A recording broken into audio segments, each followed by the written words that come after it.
বিসমিল্লাহির রহমানির রহিম। Hello guys, আসসালামু আলাইকুম। এপিএল ফিড অ্যান্ড হ্যাচারির পক্ষ থেকে সকল ডিলার ও খামারি উদ্যোক্তা, নতুন ও পুরাতন ভাই ও বোনদেরকে জানাই আন্তরিক শুভেচ্ছা ও অভিনন্দন। এপিএল ফিড অ্যান্ড হ্যাচারির সাথে আছি আমি সাজেদা।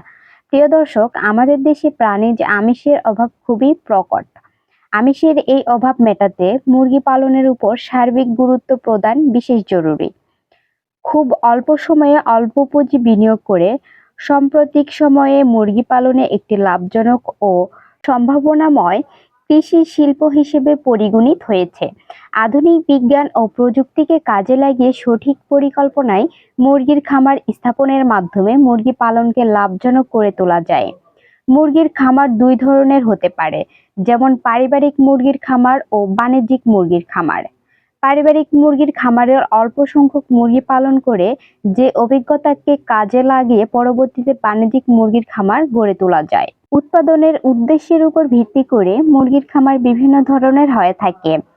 যে খামারই স্থাপন করা হোক না কেন, তা লাভজনক করতে চাইলে প্রয়োজন সুষ্ঠু পরিকল্পনা, বিজ্ঞানসম্মত ব্যবস্থাপনা ও সঠিক পরিকল্পনা, এবং তার সাথে আমাদেরকে উন্নত মানের মুরগির বাচ্চা ক্রয় করতে হবে।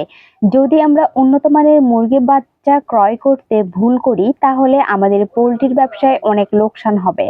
এই জন্য আমাদেরকে ভালোভাবে উন্নত মানের বাচ্চা ক্রয় করতে হবে। এবং উন্নত মানের বাচ্চা কোথায় পাবেন, এই নিয়ে আপনাদের কোনো চিন্তা নেই। আমাদের এপিএল কোম্পানি থেকে উন্নত মানের বাচ্চা ক্রয় করে আপনারা পোল্ট্রির ব্যবসায় অনেক লাভবান হতে পারবেন। যারা উন্নত ও ভালো মানের বাচ্চা ক্রয় করতে চান, দ্রুত আমাদের ভিডিওর স্ক্রিনে দেওয়া নাম্বারে যোগাযোগ করুন। এবং আমাদের এপিএল কোম্পানির বাচ্চা সারা বাংলাদেশে ডেলিভারি দেওয়া হয়। প্রিয় দর্শক, আজকের মতো এই পর্যন্তই। আমাদের চ্যানেলের সকল নতুন নতুন ভিডিও ও তথ্য সবার আগে পেতে আমাদের চ্যানেলটি সাবস্ক্রাইব করুন ও বেল আইকনটি বাজিয়ে দিন। এখানে বিদায় নিচ্ছি। সবাই সুস্থ থাকুন, ভালো থাকুন। আল্লাহ হাফেজ।